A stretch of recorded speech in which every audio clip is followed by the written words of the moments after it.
જ્યારે પણ આપણે કોઈ રેસ્ટોરન્ટ કે હોટેલમાં જમવા જઈએ ને તો સૌથી પહેલાં ત્યાં જે જોવા મળતું હોય કોમન વસ્તુ એ છે મિક્સ પંજાબી સ્ટાઇલનું ચટપટું ખટ્ટું મીઠું અથાણું.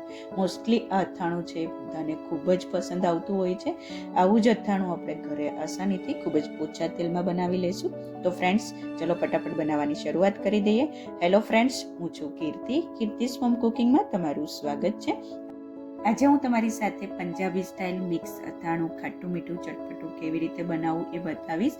સાથે કેટલીક ટિપ્સ પણ આપીશ જેનાથી આપણે અથાણાને આખું વર્ષ માટે સ્ટોર પણ કરી શકીએ અને એકદમ પરફેક્ટ રેસ્ટોરન્ટ સ્ટાઇલ બને. તો આવું પંજાબી અથાણું બનાવવા માટે સૌથી પહેલાં આપણે કેરી, ગાજર, મરચાં, હળદર આ બધી વસ્તુને લઈ સરસ રીતે ધોઈ અને કોરા કરી નાખશું. હવે મેં 250 ગ્રામ જેટલી કેરી લઈ લીધી છે. વચ્ચેથી ગુઠલીવાળો ભાગ આપણે કાઢી નાખવાનો છે. એમાંથી આવી સ્લાઇસ કરી 1 ઇંચ જેટલા નાના નાના આપણે ટુકડા કરી લેશું. સરસ રીતે કેરીમાંથી ટુકડા કરી એક બાઉલની અંદર આપણે ટ્રાન્સફર કરી દઈશું. હવે મેં 4 લાલ મરચાં લીધા છે. તમે લીલા મરચાં પણ લઈ શકો છો. એને પણ આપણે કેરીની સાઈઝના આવા મોટા મોટા ટુકડા કરી લઈશું. ટુકડા થઈ જાય એટલે એને પણ કેરીની સાથે બાઉલમાં ટ્રાન્સફર કરી દઈશું. એક મીડિયમ સાઈઝનું ગાજર લઈ છાલ ઉખેડી આવા મોટા મોટા ટુકડા કરી એમાંથી આપણે પતલી પતલી સ્લાઇસ કરી લઈશું. તો ફ્રેન્ડ્સ, જો આવી આપણે પતલી સ્લાઇસ કરવાની છે અને એ પણ કટ થઈ જાય એટલે એને પણ બાઉલની અંદર ટ્રાન્સફર કરી દઈશું. હવે મેં આ પીળી હળદર લીધી છે, એની છાલ ઉખેડી એમાંથી જે આપણે ગાજરની પતલી સ્લાઇસ કરી એવી જ સ્લાઇસ કરવાની છે. હળદર કટ કરીએ ને એટલે આવા પીળા હાથ થઈ જાય અને બહુ જ ઇરિટેટિંગ લાગે. પછી હાથ ધોઈએ ને તો પણ એ બધા ટચ કરીએ ને આ બધું પીળું થઈ જાય અને આ ઇરિટેટિંગ કોને નહીં ગમતું એ મને કમેન્ટમાં જણાવજો.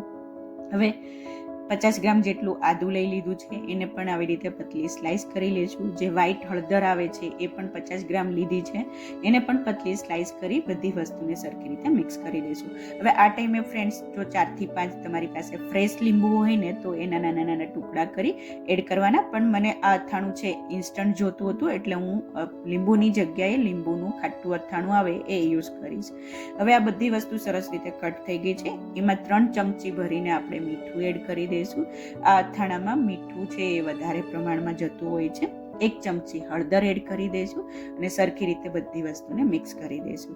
તો ફ્રેન્ડ્સ, આને આપણે આખી રાત માટે રાખવાના છે. કેમ એ હું તમને પછી જણાવીશ. તો સરખી રીતે મિક્સ કરી ઢાંકણ ઢાંકી અને આને તમે વધુમાં વધુ 3 થી 4 કલાક તો હળદર મીઠાવાળા પાણીમાં પલળવા દેવાનું. આપણે ઓવરનાઇટ માટે પલાળશું. હવે આપણે બોળો બનાવી લઈએ. તો ફ્રેન્ડ્સ, સૌથી પહેલાં છે ને તેલ ગરમ કરવા મૂકી દઈએ. તો 1 કપ જેટલું મેં તેલ લઈ લીધું છે. તેલને એકદમ ગરમ ધુમાડો નીકળે ત્યાં સુધી થવા દેવાનું. પછી ગેસની ફ્લેમ બંધ કરી અને આ તેલને હવે આપણે ઠંડુ થવા દઈશું. ત્યાં સુધીમાં એક બાઉલની અંદર 3 ચમચી આચાર મસાલો લઈ લેશું. આ આચાર મસાલો મેં ઘરે બનાવેલો છે. જો તમને એની રેસીપી જોતી હોય તો મને કમેન્ટમાં જણાવજો. હું તમારી સાથે ચોક્કસ આ રેસીપી શેર કરીશ. હવે 2 ચમચી જે રાઈના કુરિયા આવે છે, રાઈનો બોળો આવે છે એ એડ કરી દઈશું.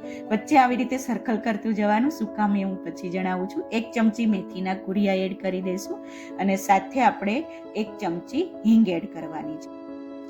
1 ચમચી આવા આખા કાળા મરી આવે એડ કરશું. તમે ક્રશ કરેલા પણ લઈ શકો છો.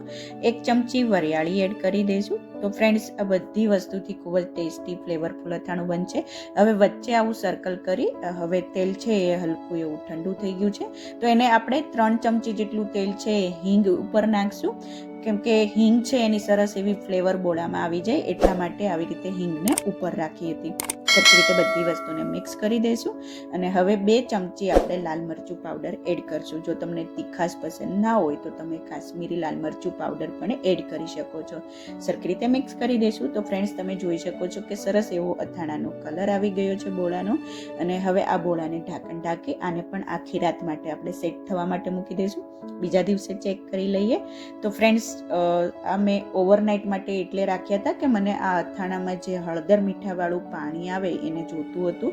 તો ફ્રેન્ડ્સ, સરસ રીતે બધી વસ્તુ હળદર મીઠાવાળી થઈ ગઈ છે. એમાંથી તળિયે આ જે પાણી આવે છે એને આપણે યુઝ કરવાનું છે અથાણામાં, એને ફેંકવાનું નથી. તો ફ્રેન્ડ્સ, હવે આપણે બોળો પણ ચેક કરી લઈએ. તમે જોઈ શકો છો કે સરસ એવો એનો કલર આવી ગયો છે. 3 જ ચમચી આપણે આ બોળામાં તેલ એડ કર્યું છે. હવે આ મેં 4 ખાટા લીંબુનું અથાણું છે એ લઈ લીધું છે. તમારી પાસે આવું ખાટું લીંબુનું અથાણું ના હોય તો તમે ફ્રેશ લીંબુને જ્યારે હળદર મીઠાવાળું આપણે બધી વસ્તુ કરીએ ત્યારે એને કટ કરી એડ કરી દેવાના. આવી રીતે ખાટું લીંબુનું અથાણું એડ કરવાથી આ અથાણાને તમે ઇન્સ્ટન્ટ યુઝ કરી શકો છો. સરસ રીતે એને સેપરેટ કરી નાના નાના ટુકડા કરી દીધા છે અને પછી આપણે આને કેરી ગાજર મરચાં જોડે એડ કરી દઈશું. સરખી રીતે મિક્સ કરી દઈશું. બધી વસ્તુ સરસ રીતે મિક્સ થઈ ગઈ છે.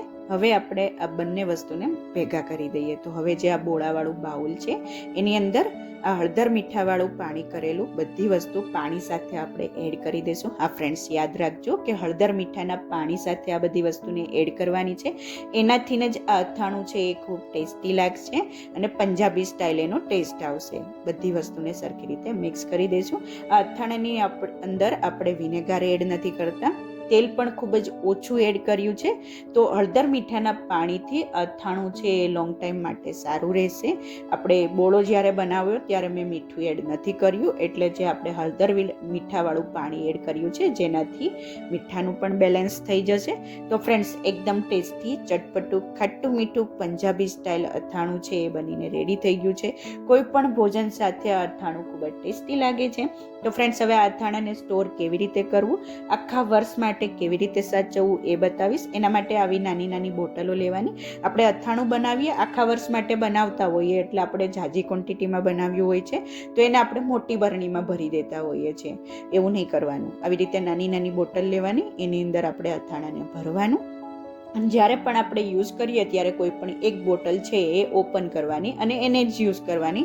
બાકીની બોટલોને એરટાઈટ પેક કરી ફ્રીજમાં સાચવી રાખવાની. તો ફ્રેન્ડ્સ, આપણી બધી બોટલો ભરાઈને રેડી થઈ ગઈ છે. આવી રીતે પ્રેસ કરી દઈશું, અંદર જે હવાવાળો ભાગ હોય એ નીકળી જાય અને આ અથાણાને આખા વર્ષ સાચવવા માટે અને બગડે નહીં એના માટે ઉપરથી એક એક ચમચી જેટલું આપણે તેલ એડ કરવાનું છે. તેલથી આ અથાણું છે એ બગડશે નહીં અને જ્યારે પણ તમે યુઝ કરો ત્યારે ચમચીમાંથી બહાર કાઢવાનું અને પછી ચમચીથી દબાવી દેવાનું, એટલે તેલવાળો ભાગ છે એ ઉપર આવી જશે. ઢાંકણ બંધ કરી દઈશું. તો ફ્રેન્ડ્સ, આપણું પંજાબી સ્ટાઇલ અથાણું બનીને રેડી થઈ ગયું છે. કેટલો સરસ કલર આવ્યો છે અને જોતાં જ મોઢામાં પાણી આવી જાય એવું અથાણું રેડી છે. આ અથાણાને આપણે લોંગ ટાઈમ સાચવવા માટે ફ્રીજમાં મૂકી દઈશું અને ફ્રીજમાં રાખવાથી આ અથાણું છે એ લોંગ ટાઈમ માટે બગડશે નહીં. તો ફ્રેન્ડ્સ, જોતાં જ ખાવાનું મન થઈ જાય એવું એકદમ ટેસ્ટી ચટપટું ખાટું મીઠું તીખું રેસ્ટોરન્ટ સ્ટાઇલ પંજાબી અથાણું બનીને રેડી થઈ ગયું છે. ચોક્કસથી એકવાર આ રેસીપી ટ્રાય કરજો અને મને કમેન્ટમાં જણાવજો કે તમને મારી આ પંજાબી અથાણાની રેસીપી કેવી લાગી. અને હા ફ્રેન્ડ્સ, તમને જો મારી રેસીપીઓ પસંદ આવતી હોય તો પ્લીઝ મારી ચેનલને લાઈક કરજો, શેર કરજો અને સબસ્ક્રાઈબ કરવાનું તો બિલકુલ ભૂલતા નહીં. Thank you for watching. ફરીથી મળીએ આવી નવી રેસીપીઓ સાથે. ત્યાં સુધી બાય બાય.